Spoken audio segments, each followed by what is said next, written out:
Hi students, good morning to all. CMA final class cost accounting standard அதாவது cost management and audit paper students கேட்டிருந்தாங்க அதுக்காக அந்த class நாங்கள் provide பண்ணுறோம். Cost accounting ஸ்டாண்டர்ட்ஸில் வந்து 24 cost accounting standards இருக்குது. அதில் ஃபர்ஸ்ட் காஸ்ட் அக்கௌண்டிங் ஸ்டாண்டர்ட் நீங்கள் பார்க்கலாம். அதாவது classification of cost. Classification of cost அப்படின்னோட இன்ட்ரோடக்ஷன் என்ன அப்படின்னா, ஒரு காஸ்ட்டை டிட்டர்மைன் எப்படி பண்ணலாம் அப்படின்றத பற்றி சொல்கிறதான்.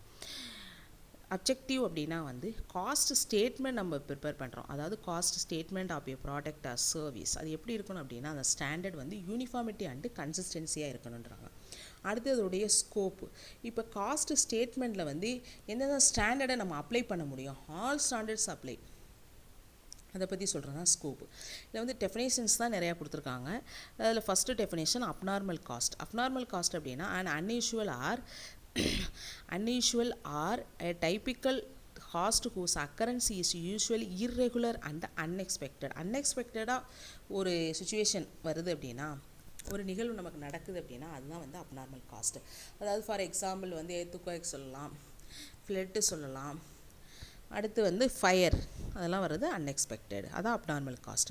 அடுத்து அட்மினிஸ்ட்ரேட்டிவ் ஓவர்ஹெட் அப்படின்னா cost of all activities relating to general management ரிலேட்டடாக நடக்கிற எல்லா ஆக்டிவிட்டிக்கான காஸ்ட்டுமே வந்து administrative overhead. And administration of an entity, அந்த என்டிட்டியில் நடக்கிற எல்லா காஸ்ட்டுமே வந்து அட்மினிஸ்ட்ரேஷன் ஓவர்ஹெட் அப்படின்றாங்க. இல்லை அட்மினிஸ்ட்ரேஷன் ஓவர்ஹெட்டில் வந்து எக்ஸ்க்ளூடு, அதாவது இதில் வந்து எக்ஸ்க்ளூட் ஆகாததும் இருக்குது, இன்க்ளூட் ஆகாததும் இருக்குது. அது என்ன அப்படின்னா production overhead, marketing overhead and interest and finance charges. Administration ஓவர்ஹெட்டில் டூ நாட் இன்க்ளூடுன்னு எதை சொல்கிறோம் அப்படின்னா administration cost relating to production, factory works or manufacturing. Okay, அடுத்து கிளாசிஃபிகேஷன் ஆஃப் காஸ்ட் வந்து ஒரு 2 டைப்ஸ் கொடுத்துருக்காங்க. Subjective classification, objective classification. Subjective கிளாசிஃபிகேஷனில் வந்து ஒரு காஸ்ட்டோட நேச்சரை பற்றி சொல்ல முடியும். அப்ஜெக்டிவில் வந்து அது என்ன பர்பஸ்ன்னு நம்ம சொல்ல முடியும். ஓகே, காஸ்ட் நெக்ஸ்ட்டு வந்து கன்வர்ஷன் காஸ்ட்டு. இப்போ conversion cost is the production. Conversion cost வந்து ஒரு ப்ரொடக்ஷன் அப்படின்னு சொல்கிறோம். அதில் வந்து எக்ஸ்க்ளூடபிள் அப்படின்னா cost of material, cost of direct material அப்படின்னு சொல்கிறாங்க. நெக்ஸ்ட் காஸ்ட் அப்படின்னா என்ன, காஸ்ட் ஈஸியாக ஒரு measurement in monetary terms of the amount of resources used for the purpose of production of goods or rendering services. Next manufacturing of goods or rendering services involves consumption of resources. The type of cost often referred to in the costing system depends on the purpose for which cost is incurred. இப்போ for example என்ன சொல்கிறோன்னா, material cost is the price of materials consumed for manufacturing a product or for rendering a service. இதான் ஒரு cost அப்படின்னு நம்ம சொல்கிறோம். Next cost centre அப்படின்னா என்னென்னா, any unit of an entity selected with a view to accumulating all cost under that unit. இப்போ ஒரு யூனிட்டை வந்து கேன் பி அப்படின்னா டிவிஷனாக இருக்கலாம், டிபார்ட்மெண்ட்டாக இருக்கலாம், section, group of plant and machinery, group of employees or combination of several units. இப்போ cost centre is the logical unit for accumulation of cost. இப்போ cost centre may be of 2 types அப்படின்றாங்க. அதாவது personal and impersonal cost centre. இப்போ personal cost சென்டர்னால் என்ன அப்படின்னா, a person or a group of persons சொல்கிறது தான் பர்சனல் காஸ்ட் சென்டர். இப்போ cost centre which are not personal cost centre R impersonal cost centre. இப்போ cost centre may also be classified into broad types. Cost centre வந்து அது வந்து ஒரு ப்ராடாக டைப்ஸில் இருக்கும் அப்படின்றாங்க. அது எப்படி நம்ம கிளாஸிஃபை பண்ணுறதுன்னு பார்க்கலாம். That is operating cost centre and support service cost centre. இப்போ operating cost centre are those which are in the chain of operations like machine shop, welding shop, assembly shop, operation theater, call center and so on. இது எல்லாமே என்னென்ன அப்படின்னா operating cost centre. Next support service cost centre அப்படின்னா are for rendering services to operating cost centre like power house, maintenance, stores, help desk, transport for call centre staff and so on. Next cost object அப்படின்னா என்ன அப்படின்னா and activity. Cost ஆப்ஜெக்டோடு வந்து ஒரு பொருள் அப்படின்னு சொல்லலாம். ஒரு காஸ்ட்டோட பொருளை பற்றி நம்ம சொல்கிறது, ஒரு பொருளோட காஸ்ட்டு எப்படி இருக்குன்னு சொல்கிறது. அது வந்து ஒரு ஆக்டிவிட்டியாக இருக்கலாம், கான்ட்ராக்டாக இருக்கலாம், அது ஒரு காஸ்ட் சென்டராகவும் இருக்கலாம், customer, process, project, service or any other object for which cost are ascertained. Next cost of production அப்படின்னா என்ன. இப்போ cost of production of a product or a service consist of cost of material consumed, direct employee cost. எல்லாமே வந்து டைரக்டாக இருக்கணும். direct expenses, production overhead, quality control cost, packing cost, research and development cost and administrative overhead relating to production. எல்லாமே வந்து ப்ரொடக்ஷனுக்கு ரிலேட்டிவாக இருக்கிற எல்லா காஸ்ட்டுமே காஸ்ட் ஆஃப் ப்ரொடக்ஷன். இப்போ cost of production of a service means cost of the service rendered to arrive at cost of production of goods including those dispatched for captive consumption, adjustment for stock of work in process, finished goods recoveries for sale of scrap wastage and the like shall be made. Next, cost of transportation. The cost of transportation comprises of the cost of freight, cartage, transit insurance and cost of operating fleet and other incidental charges, whether incurred internally or paid to an outside agency for transportation of goods but does not include வந்து detention and demurrage charges.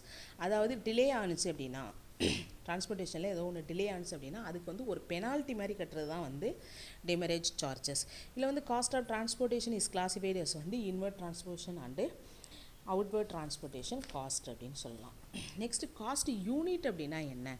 இப்போ cost unit is a form of measurement of volume of production of a product or a service. Cost unit is generally adapted on the basis of convenience and practice in the industry concerned.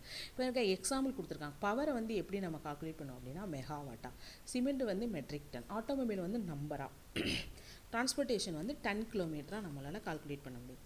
Next development cost அப்படின்னா என்ன? இப்போ development cost is the cost for application of research findings or other knowledge to a plan or design for the production of new or substantially improved materials, devices, products, process, systems or services before the start of commercial production or use. என்ன சொல்கிறோம் அப்படின்னா, இப்போ நார்மலாக நடக்கிற ப்ரொடக்ஷனை விட இப்போ வந்து ஒரு பாட்டில் ஒரு மூடி நம்ம மேனுஃபேக்சரிங் பண்ணுறோம் அப்படின்னா அந்த மூடியோட டிசைனை வந்து நம்ம எப்படி மாற்றலாம், மற்ற கம்பெனியோட நம்ம வந்து அந்த டிசைனை வந்து எப்படி கொண்டு வர முடியும் அப்படின்றதுக்கு ஃபஸ்ட்டு நம்ம பிளான் பண்ணுவோம். அந்த டிசைன் என்னங்கிறது அப்புறம் நம்ம யோசித்து நம்ம பண்ணுவோம். அதுக்காக ஆகக்கூடிய டெவலப்மெண்ட் காஸ்ட், அதுக்கு வந்து ஒரு காஸ்ட்டு ஆகும். அந்த காஸ்ட்டுக்கு பேர் தான் டெவலப்மெண்ட் காஸ்ட். இம்ப்ரூவ்டு மெட்டீரியல்ஸ், அதுக்கு வந்து மெட்டீரியல் நம்ம இம்ப்ரூவ் பண்ணணும், எல்லாமே நடக்கணும் அப்படின்னா அதுக்கப்புறம் நடக்கிறது தான், அதுக்கு வர்ற காஸ்ட்டு தான் வந்து டெவலப்மெண்ட் காஸ்ட்டு. இப்போ டைரக்ட் எம்ப்ளாயி காஸ்ட். இப்போ employee cost which can be attributed to a cost object in an economically feasible way. டைரக்டாக இப்போ ப்ரொடக்ஷனில் நடக்கிற காஸ்ட்டு டைரக்ட் எம்ப்ளாயி காஸ்ட்டு. ப்ரொடக்ஷனுக்காக வந்து அங்கே ஹெல்ப் பண்ணுற எம்ப்ளாயீஸ் என்ன வந்து ப்ரொடக்ஷனுக்கும் எம்ப்ளாய்க்கும் இருக்கிற வந்து அந்த ரிலேஷன்ஷிப் இருக்கிற காஸ்ட்டு தான் வந்து direct employee cost. Next direct expenses. இப்போ direct expenses relating to a manufacturer of a product or rendering a service which can be identified or linked with a cost object other than direct material cost and direct employee cost.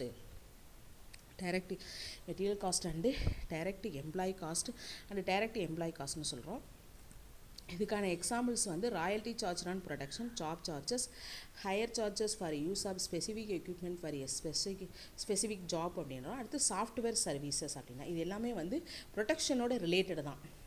ப்ரொடக்ஷனுக்காக நம்ம செய்யக்கூடிய எந்த எக்ஸ்பென்சஸும் எல்லாமே வந்து direct expenses. Okay, இப்போ direct material அப்படின்னா வந்து material the cost of which can be attributed to a cost object in an economically feasible way. இதுவும் வந்து மெட்டீரியல் சம்மந்தப்பட்டது. அதாவது ப்ரொடக்ஷனுக்காக நம்ம எவ்வளோ மெட்டீரியல் கொடுக்குறோம் அந்த ரிலேட்டடாக சொல்கிறது தான் வந்து டைரக்ட் மெட்டீரியல். ப்ரொடக்ஷனுக்கும் இதுக்கும் உள்ள ரிலேட்டடு தான் டைரக்ட் மெட்டீரியல்.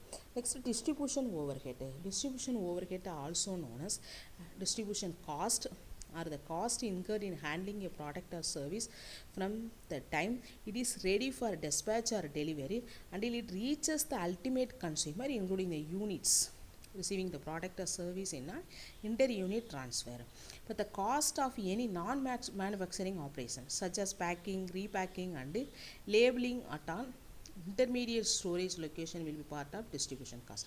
For example, இதுக்கு என்ன சொல்லணும்னா secondary packing, outward transportation cost, ஒரு டிஸ்ட்ரிபியூட் பண்ணுறது, இங்கேருந்து இன்னொரு இடத்துக்கு நம்ம கொண்டு போகிறது, அதுக்காக ஆகக்கூடிய செலவுகள் தான் டிஸ்ட்ரிபியூஷன் ஓவர்ஹெட். அதாவது where housing cost, cost of delivering the product to customers, clearing and forwarding charges, cost of mending or replacing packing materials at distribution point. Okay students, இன்றைக்கி ஒரு 15 டெஃபினேஷன்ஸ் தான் சொல்லியிருக்கேன். டெஃபினேஷன்ஸ் வந்து எப்பயுமே புக்கில் இருக்கிற மாதிரி தான் நம்ம எழுதணும். ஓகே, ஏதாவது டவுட்டாக இருந்தால் கேளுங்க, எல்லாருக்கும் ஷேர் பண்ணுங்கள், கமெண்ட் பண்ணுங்கள், சப்ஸ்கிரைப் பண்ணுங்கள். இதோட நெக்ஸ்ட் கண்டினியூஷன் கிளாஸ் வந்து நாளைக்கு நாங்கள் போகிறோம். தேங்க்யூ.